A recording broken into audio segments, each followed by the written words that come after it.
Welcome to a Smack Up Smackdown, ladies and gentlemen. Oh, I'm sorry I didn't do my AEW review. I was done on Tuesday. I was so sick. Wednesday I was sick. Thursday I was sick. Today I'm a bit better. Not saying I'm 100%. I'm still sick, but not as bad. I'm better than I was in the last couple of days. It's all right here and all right here. Oh my gosh, and it was right here. But anyway, let's put some stuff in perspective before I get to the Smack Up Smackdown. I did hear about what happened in Crown Jewel when it came to Natalya and Lacey Evans and when it came to Bray Wyatt. And I'm going to make this very clear before I do the SmackDown review. When it comes to Bray Wyatt, I've heard so many people beyond stink, happy as hell, saying we got what we wanted. And I say, are you dumb? I'm being honest here. Are you dumb? Everyone thought in the beginning of the year WWE was going to do things totally different. When they heard that Bischoff and Paul Heyman were there, they thought everything was going to be different. When Bray Wyatt came onto the scene in his new form as The Fiend, they thought everything was going to be different. And what did I say from the very beginning compared to anyone else? It doesn't matter if it was JD NYC. It didn't matter if it was Off the Rope Show. It didn't matter if it was the Lex Man. It didn't matter if it was Solomonster. I heard everyone generally say they're very positive about this, that they're happy about this. This is all going to go well. And I told you all 100% be wary about it. What do you actually have to be confident about? They're giving you nothing. So once we got Bray Wyatt screwed over in Hell in a Cell, what did the WWE had to do? They put the belt on Bray Wyatt at a pay-per-view that generally no one's going to be able to see because it's during the day when they're working. On top of that, the ratings, I've heard about the ratings on SmackDown, 880,000, down from 2.4 million in a week. In roughly about a week, they went from 2,400,000 people to 880,000. That was horrid. And now people are cheering like crazy, saying that this is now great for a Bray Wyatt. It's going to change everything. No. Bray Wyatt will not be anything different than he's been. You actually getting caught in the same problem that you had in January. Same thing. As I've stated before, until you really see real change that is consistent, not a flash in the pan, not a one-time thing. If you see consistent change, you can say something. Right now, there's nothing. And now let's get to the other thing that I don't know if people are going to be very happy about it, but I'm going to be honest here. When it comes to Lacey Evans and when it comes to Natalya, I'm going to be honest here. As much as I'm sure people are going to say, this was a monumental thing, that now Saudi Arabia has gotten women wrestling. You don't get it. You actually believe the Saudi government did that. Wrong. That was the prince who chose to allow that. Remember, they're ruled by a prince. A prince. Not a president. Not a dictator, not a king, a prince chose on this occasion, possibly this only one occasion, that they would let women wrestle. And look how Natalya and look how Lacey Evans was dressed. In a long shirt that covered absolutely everything. Everything. And I'm sure people would say, well, the door was open. Wrong. The door was not opened. It was still something special. And I'm not taking anything away from Natalya or Lacey Evans. In fact, I think the WWE made a mistake when it came to Lacey Evans. Not that I hate Lacey Evans. I believe that it should have been Tamina. And I know people say, well, I love Tamina. That's why. No. Tamina's been around as long as Natalya. They've both been there legitimately the same amount of time. Wouldn't it have been great to have the most senior women, whether even if Natalya wasn't that great when it comes to working with Tamina. Both of these women are the oldest women on the roster. And they should have had that special moment. Not a Lacey Evans. No disrespect to Lacey. It should have been Natalya and it should have been Tamina. Whether you think she's one hell of a stupid jobber in a Tamina, it doesn't make a difference. She's been there the longest next to Natalya. Should have been the two most senior women. But as I stated earlier, as special as it is, that other women in the Saudi Arabia area, in that territory, in that city, saw other women wrestling.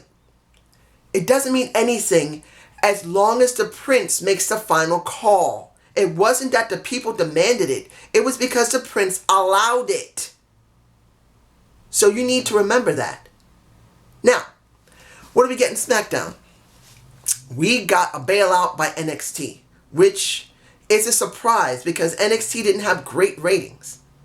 And the reason that they did the bailout is because of the decision that Vince made. Because remember, this is still Vince. This wasn't Triple H. This wasn't Stephanie. This wasn't Shane McMahon. This wasn't Kevin Dunn. This wasn't Bruce Pritchard, who's running SmackDown right now. And it definitely wasn't Paul Heyman. This was Vince making the decision, the only chance he has to do something. Whether he was suggested to do this or he came up with it himself, he clearly stated, I want SmackDown, Raw, and NXT at Survivor Series because it's good shit. That's the reason why.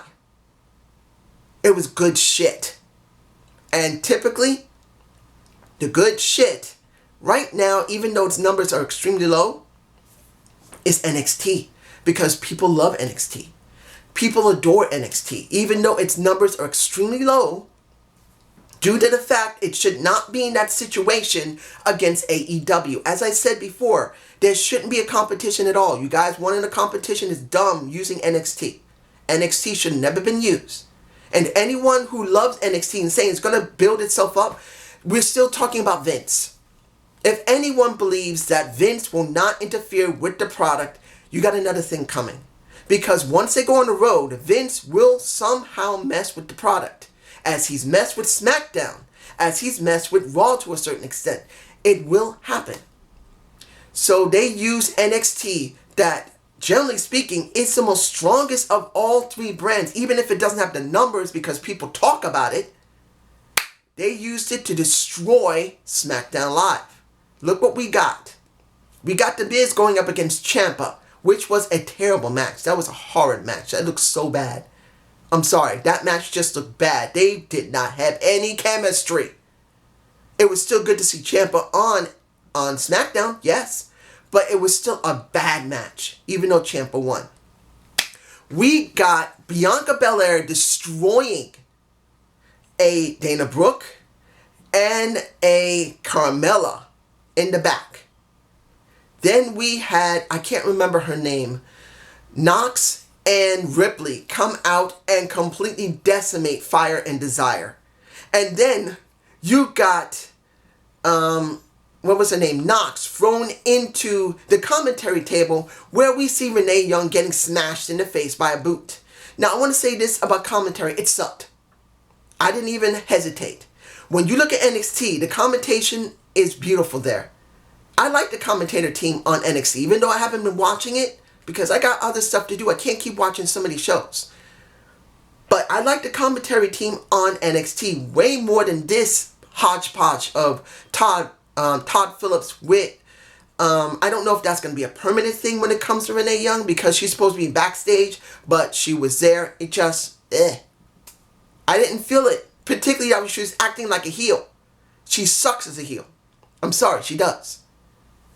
When it comes down to the rest of the show, it was good. Here's something I'm sure people are going to be going, oh no, he's back. And that is Brock Lesnar. I didn't forget. Brock Lesnar being on the show. And then Paul Heyman, who probably had to eat this because he did want Bray Wyatt. I've been hearing people say Paul Heyman wanted Bray Wyatt from the beginning. And Vince said no. Not just that not USA, but Fox wanted him. It's not the point. Vince has the final say. And Vince said SmackDown. And Paul was pissed. So what did we get? Paul getting back what he's been working with every year since 2013. And that is Brock Lesnar. Brock has now quit SmackDown, taken the title, and he's going to Raw to go after Rey Mysterio because of what happened at... and the one thing I couldn't stand was simply the replays of Crown Jewel. Of course, they're going to do it, but do I actually want to see Crown Jewel? They know no one cared about Crown Jewel. The numbers for the pay-per-view buys must have been extremely low.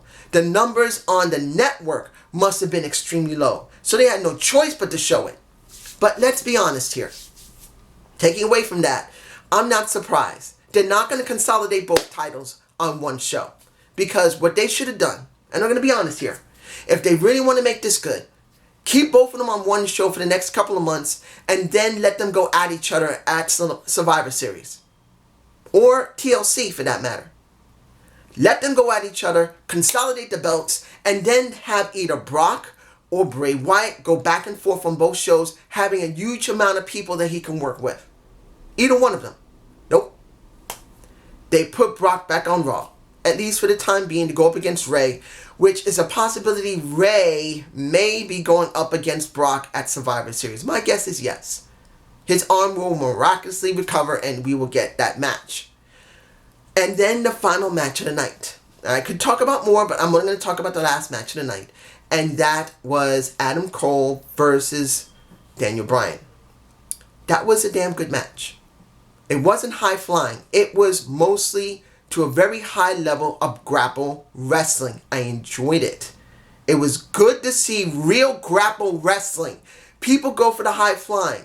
I want to see psychology in wrestling. You don't have to do high impact all the time or jumps and flips. Sometimes you can balance it out with some flying, with some really good grapple, and some psychology. There was a story behind it because the title was on the line, the NXT title. But here's the thing I think would have been better. Adam Cole losing the title should have happened. As much as I know people like Adam, let's be honest here. What do you think would really get NXT hot? Or at least begin to get hot? It probably would be Daniel Bryan. I think Daniel Bryan should have won the title. Now, it doesn't take anything away from the match. The match was great. But I'm being honest here. Come on. Daniel Bryan should have won the damn match. Not because I love Daniel Bryan. He's cool. He's a good grapple wrestler. But here's the problem right now. All three brands suck. NXT has the best format, but its ratings are just as bad as SmackDown. And that's understandable. NXT is the developmental. It's not meant to have high ratings. But since SmackDown just went down to 880,000, which it probably got boosted up to maybe 9 to 1 million, my guess is it's got to be between 1.1 to 1.5 million after this. If it drops more even after the invasion of NXT because they're building into Survivor Series, they can just kiss that contract with Fox goodbye. It had to go up to at least 1 million to maybe 1.4 million. 1.4 million. My guess is 1.4 to 1.1 million. That's just me. And this is just my thoughts about it. I'm not going to say this show was great. I'm not. There's no point in saying this was a great show. This was a bailout by NXT. If no one doesn't understand what I'm talking about, let's make this very clear. And I'm making it clear to you. SmackDown was so bad in the last 3 weeks that they had no choice but to risk bringing the brand that should not even be interacting with the other brand. There's not supposed to be any interaction anymore. They done the bit they needed to do. But since they booked everything so badly, and they booked people so badly, and the matches have been dismal, I can't pronounce the word. Basically, storylines suck. Matches suck. And I've been hearing in the back that wrestlers are so depressed. The only option they had was to try and make NXT go after both brands, to try and bring up the ratings and bring up the fan base. Because there's nothing else left for them to do. They got nothing left. Like I said in the beginning of this review, this was all because of Vince. Vince had to sign off on this. Either it was a suggestion to him or he came up with it by himself.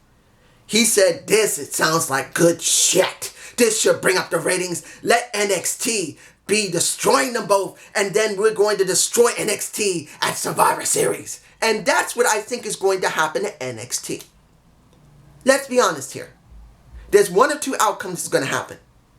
Either NXT is going to be destroyed at Survivor Series, or NXT is going to be over in Survivor Series. It's going to be one of the two.